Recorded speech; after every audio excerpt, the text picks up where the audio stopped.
जी नाज़रीन अस्सलाम वालेकुम। और यूँ लगता है कि आजकल कानून की बालादस्ती का मौसम आ गया है और उसके साथ ही FIRs की बहारें शुरू हो गई हैं। एक मसले से जान छुड़ाते हैं PTI वाले तो दूसरे मसले में जा फंसते हैं। एक चीज़ से माफ़ी तलाफ़ी होती है तो दूसरी चीज़ सामने आ जाती है।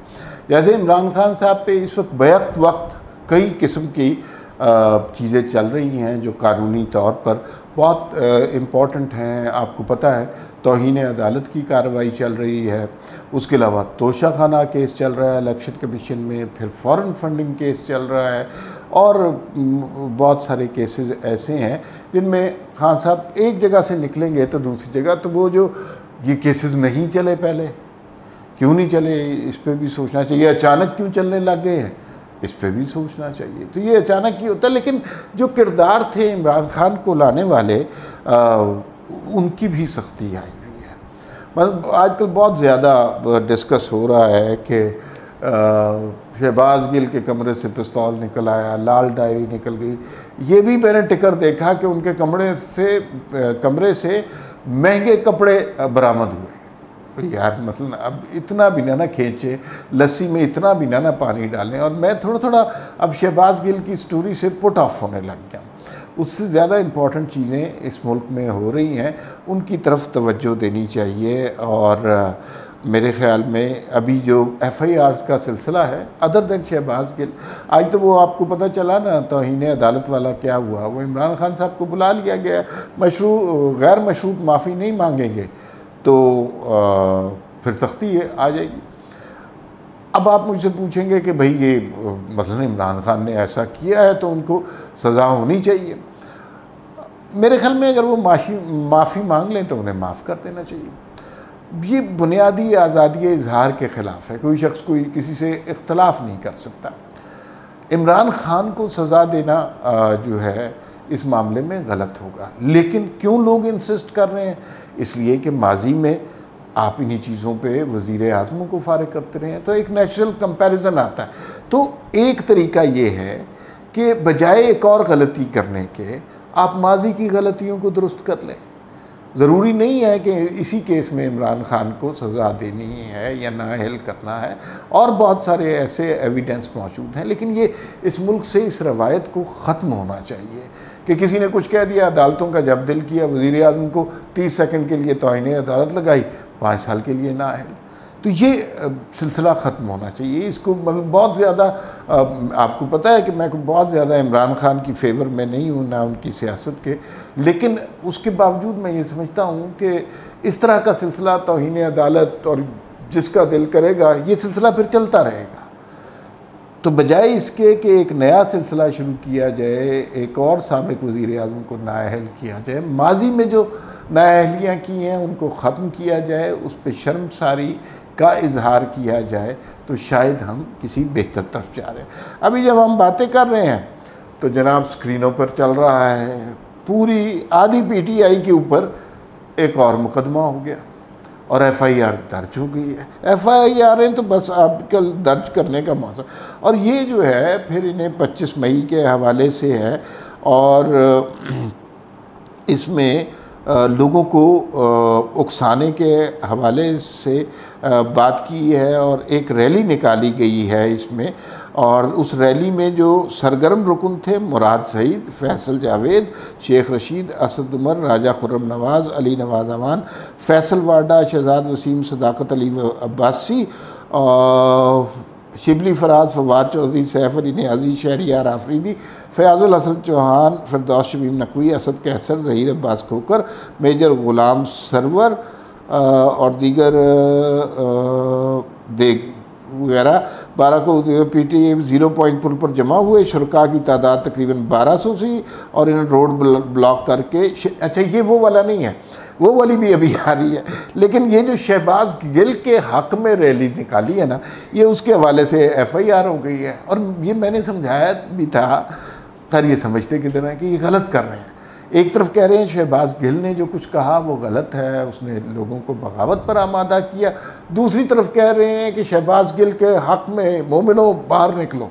तो कुछ मैच नहीं होता, तो अब उसकी शाखसाना इन्हें भुगतना पड़ेगा।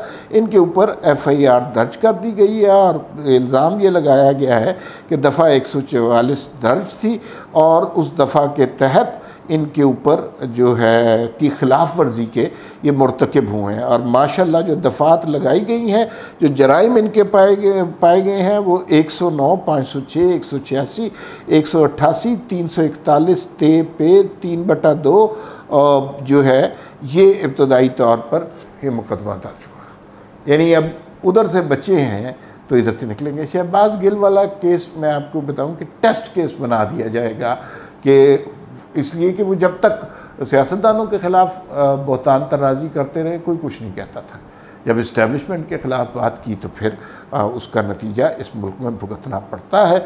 और एक और FIR दर्ज हो गई है और शहबाज गिल के हक़ में रैली निकालने पर, और ढेर सारी दफ़ात उस पर ठोक दी गई हैं। लेट्स सी कि इसका क्या बनता है। लेकिन इसके अलावा कुछ और वाक़यात भी पाकिस्तान में हो रहे हैं जिनके ऊपर हमें तवज्जो देनी चाहिए। और वो बड़े मज़े की आज मीटिंग हुई है पब्लिक अकाउंट कमेटी की, और इसकी सरबराही जो है वो नूर आलम खान साहब के पास है। और डैम फंड के हवाले से मैंने आपसे कहा था ना कुछ किरदार हैं वो सामने आएंगे। डैम फंड के हवाले से बहस हुई। उन्होंने कहा यार कि डैम फंड पे जो इश्तिहारात चले उनका हिसाब किताब हमारे पास आया। 14 अरब के इश्तिहार चले और कितने पैसे इकट्ठे हुए? 9 अरब इकट्ठे हुए। 5 अरब रुपए का तो सीधा सीधा खसारा है। अब वो 9 अरब कहाँ गए, कौन सा डैम बना, इस पे पब्लिक अकाउंट कमेटी ने जनाब डैम फंड के मुतालिक उन्होंने कहा इंक्वायरी होनी चाहिए। Chairman public account committee Noor Alam Khan ने कहा कि साबिक चीफ जस्टिस साकिब निसार बहुत ही मुतनाज़ा शख्सियत थे, वो भी डैम फंड में जवाबदेह हैं। Chief justice Pakistan dam fund के मामले पे गैर आइनी स्टे ऑर्डर को देख लें। और उन्होंने कहा जी कि रजिस्ट्रार को सुप्रीम कोर्ट को डैम फंड की ब्रीफिंग के लिए तलब करते हुए पब्लिक अकाउंट कमेटी ने साबिक चीफ जस्टिस साकिब निसार साहब को भी तलब कर लिया।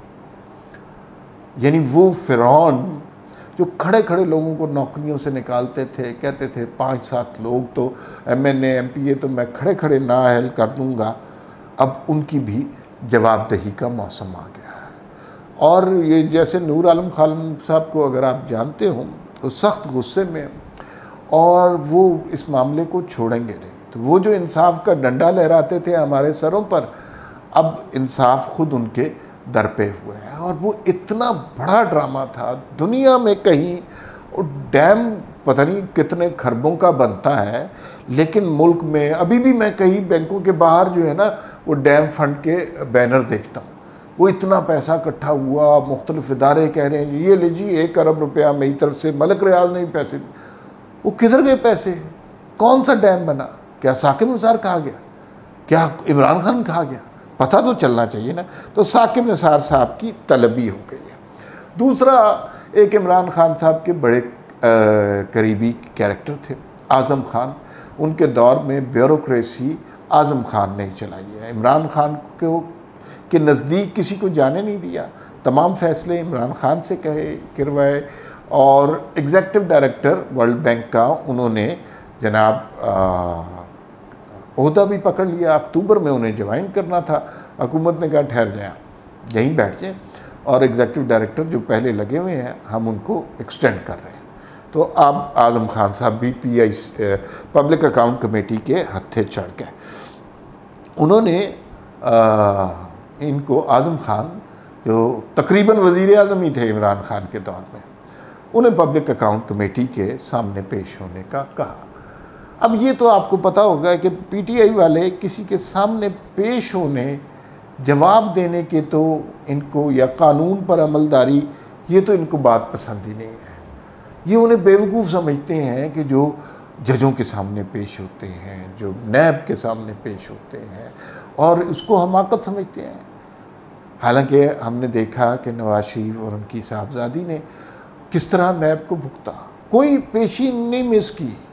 और मुझे ये भी पता है कि जब नवाज़ शरीफ को पनामा से पहले एक दफ़ा नैब के अफसरान के सामने पेश किया गया था, तो नवाज़ शरीफ ने उनसे बात क्या की थी? ये बिल्कुल बात नहीं की थी कि ये केस है, ये छोड़ दें, ऐसी कोई बात नहीं। उन्होंने बात की थी ये मुल्क एक जमहूरी इस्लामी मुल्क है, यहाँ पे आइन की अमलदारी होनी चाहिए, कानून की पासदारी होनी चाहिए। आप भी सरकार के अफसरान हैं, आपको भी उसी कानून के तहत अमल करना चाहिए। किसी गैर कानूनी हुक्म पर आपको अमल नहीं करना चाहिए। और ये भी कहा था कि जमहूरियत असास है, हमारे यहाँ जमहूरियत को, सियासतदानों को मैलाइन करने की साजिशें बहुत मुद्दत के से हो रही हैं। ये नवाज शरीफ उन्हें लेक्चर दे के आए थे जो नवाज शरीफ की, लेकिन इंक्वायरी कोई भी नहीं मिस की। तो ये आज़म खान साहब कोई नहीं आए। और चेयरमैन नैब वहाँ पर मौजूद थे, आफ्ताब सुल्तान साहब, और उनको मालम जब्बा, आज़म खान साहब का बड़ा टांका फिट हुआ था मालम जब्बा और बिलियन ट्री सुनामी में। तो उन्होंने कहा ज़रा पेश तो होना, तो चेयरमैन नैब ने वहाँ पर मौजूद थे आफ्ताब सुल्तान साहब। तो नूर आलम खान साहब ने, जो चेयरमैन है पब्लिक अकाउंट कमेटी, उन्होंने पूछा कि भाई वो क्यों नहीं आए, इनके ख़िलाफ़ पहले क्यों नहीं हुआ केस। उन्होंने कहा जी कि नैब चेयरमैन ने नहीं किया, उन्होंने बंद कर दिया। तो उन्होंने कहा नैब चेयरमैन कौन था? उन्होंने कहा वो मशहूर ज़माना जावेद इकबाल साहब थे, तो उसी दौर में मालम जब्बा केस बंद हुआ था। अब वो जो वीडियो निकालने के जो फ़वाइद हैं वो आपने देखे हैं, सिर्फ मुखालफिन तक नहीं फैले हुए, वो अपनी ज़ात तक भी बड़े फैले हुए हैं। फिर उन्होंने एक और बात की नूर आलम खान साहब ने कि साबिक चेयरमैन नैब जावेद इकबाल के दौर में जितने केसेस बंद हुए हैं उन सब की फ़ाइलें मंगा ली हैं। उन्होंने कहा जी कि भाईजान आप इस तरह नहीं हो सकता कि आप जो है बिला वजह ही ब्लैकमेल होकर फ़ाइलें बंद कर दे, तो ऐसा नहीं हो सकता। दूसरा, अब जो आज़म खान साहब जो है ना, वो कह रहे हैं कि वो तो नहीं पेश हो रहे, वो PTI वाले कहाँ पेश होते। उन्होंने कहा भाई इस तरह नहीं होगा, इनके ख़िलाफ़ FIR दर्ज करा दें। दूसरा, इनको मुल्क से बाहर ना जाने दिया जाए, यानी ECL पर इनका नाम डाल दिया जाए, और इनके वारंट गिरफ्तारी जारी करवा दिए गए। अभी तक खान साहब ने ये मज़े चखे नहीं हैं। वो पब्लिक अकाउंट कमेटी, वो तो तकरीबन खुदा न खास्ता पता नहीं किन हस्तियों तक पहुंच जाते हैं, उन्हें अंदाज़ा नहीं है ये पब्लिक अकाउंट कमेटी, ये FIA, ये नैब, ये अदालतें, ये कोई जज और ख़ातून, ये सारे इस रियासत का हिस्सा है। आप सबको गाली नहीं दे सकते, आप सबसे दुश्मनी नहीं ले सकते, तो आपको कभी ना कभी इन लोगों के सामने जवाबदेह होना पड़ेगा। ये उन्होंने कभी सोचा ही नहीं था। दोनों हाथों से लूट मार कर रहे थे, तोशा खाना में भी उन्होंने कमाल कर दिया। तो ये अब थोड़ा सा इनके लिए लम्हा फ़िक्रिया है कि ये अब फंसते जा रहे हैं और बुरी तरह फंसते जा रहे हैं। इमरान खान के बड़े करीबी साथी हैं आज़म खान साहब। अच्छा, एक ख़बर जो इस सब से अलग है वो मैंने ज़रूर डिस्कस करनी है, और थंबनेल में भी आपने देखी होगी। हम सारा दिन यहाँ बैठकर ज़िक्र करते रहते हैं कि भाई इस मुल्क में जमहूरियत होनी चाहिए, अवाम के नुमाइंदों को उनका हक मिलना चाहिए। मैं भी ये सोचता हूँ, आप भी ये सोचते हैं, और बड़ी अच्छी बात है कि मतलब कोई बैरूनी क़ुव्वत नहीं होनी चाहिए, और अवाम जिसको भी सिलेक्ट करके भेजे उसका एहतराम हो, वोट को इज़्ज़त देनी चाहिए। ये सारी बातें हमने बड़ी की हैं और बड़े नारे लगाए हैं, खमियाजा भी भुगता है। लेकिन अवाम के नुमाइंदे जब असम्बलियों में पहुंच जाते हैं, हमारे वोटों से, हमारे नारों से, हमारी तहरीरों से, तो वो जब पहुंच जाते हैं तो वो क्या करते हैं? ऐवान बुनियादी तौर पर वो होते हैं कि वहाँ पर वो कानून साजी करें, अपनी कॉन्स्टिट्यूंसी के दिफा के लिए, जिसने उन्हें मुंतखब किया है उसके दिफा की कोशिश करें, उन लोगों को सहूलत फराहम करने की कोशिश करें, जमहूरियत पर अमल दरामद की कोशिश करें। ये सारी बातें बिल्कुल सही हैं। आज बड़े मज़े की ख़बर है, रिपोर्ट है पिलडैट की। और उसमें एक बड़ा मज़े का इंकशाफ हुआ कि इमरान खान के दौर में जो पौने 4 साल था, कुल अरकान असम्बली थे 342, उसमें से 174 अरकान जो अवाम के नुमाइंदे जिनके हक़ में हम नारे लगा लगा के थक गए, और उसमें से 174 अरकान असम्बली की कार्रवाई में एक लफ्ज़ नहीं बोले, ना जमहूरियत के हक़ में, ना किसी कानून साजी के हक़ में, ना अपनी कॉन्स्टिट्यूंसी के लोगों के हक़ में। और उनका किरदार सिर्फ रबड़ स्टैंप का रहा। जब ऊपर से हुक्म आ गया कि इस बिल पर आपने हाँ सर हिलाना है, तो उन्होंने सर हिला दिया, और अगर ना सर हिलाना है तो ना सर हिला दिया। इससे अलावा उन्होंने मुंह खोला तो सिर्फ खाना खाने के लिए खोला, लेकिन किसी तरह की कानून साजी, किसी तरह की जमहूरियत के बारे में कोई गुफ्तगू, और किसी तरह की भी अपने हलके के लोगों की महरूमियों को उजागर करने के लिए, उनके मसाइल को उजागर करने के लिए एक लफ्ज़ नहीं बोला 174 अरकान ने 4 साल।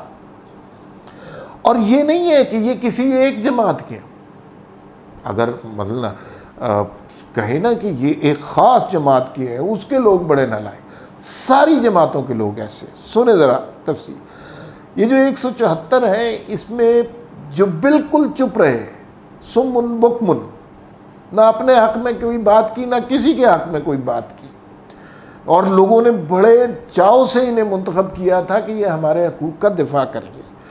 इसमें पीटीआई के 174 में से 84 लोग हैं, मुस्लिम लीग नून के माशाअल्लाह 48 लोग हैं, और पीपल्स पार्टी के जो हैं 23 अरकान शामिल हैं। अब आप इमेजिन कीजिए कि एक तरफ हम नारे लगा रहे हैं सिविल सुप्रीमेसी के, लगाने चाहिए, आवाम के नुमाइंदों को उनका हक़ देना चाहिए, उनकी कॉन्स्टिट्यूंसीज़ में के लोगों को उनका हक़ देना चाहिए, और वो उनके मुंतखब करदा नुमाइंदे हैं, तो वो उनको रिप्रेजेंट करने के लिए, वो फ्री मेडिकल, फ्री ट्रैवल के लिए और बाकी आसाइशें हासिल करने के लिए नहीं है, वो अपने लोगों के हकूक़ का दिफा करने के लिए है वहाँ पर।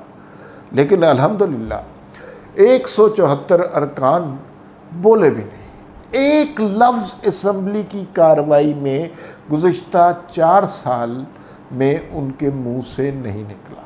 ऐसे मौक़ों पर आप सोचते हैं, तो ये वो जमहूरियत है जिसका आप दफ़ा कर रहे हैं, ये वो अवामी नुमाइंदे हैं कि जिनकी खातिर आप जंग लड़ रहे हैं, ये वो लोग हैं जो आवाम को उनका हक़ दे रहे हैं। तो फिर दलील उसके जवाब में यही होती है कि जमहूरियत अभी तक इस मुल्क के खुदादाद में नौज़ायदा है। अभी तक हमें अपनी जमहूरी इक़दार, जमहूरी रवायात का इल्म ही नहीं है। हमारी जमहूरियत सिर्फ 5 साल के बाद इलेक्शन कराना, और जो शख्स मनसब इक़्तिदार पर पहुँच जाए उसकी अपनी कुर्सी महफूज रखने की काविश तक जमहूरियत महदूद है। जमहूरियत के समरात क्या होते हैं, आम आदमी को क्या फ़ायदा होता है, उसके हुकूक क्या होते हैं, उसके फ़राइज़ क्या होते हैं, इस तक अभी हमारी नज़र नहीं गई। और ये जो छोटी सी रिपोर्ट आपको मैंने बताई पिलडैट की, इसके बारे में सोचिएगा ज़रूर और गौर कीजिएगा कि क्यों हम ऐसे नुमाइंदे मुंतखब करते हैं जो किसी का क्या दिफा करना, ख़ुद कोई बात ही नहीं कर सके। तो ये बड़ा अफसोसनाक पहलू है हमारी जमहूरियत का। खैर बहुत सारी मज़ीद बातें हैं जिन पर फिर बात होगी। फ़िलवक्त के लिए इतना ही, फिर मुलाकात होगी।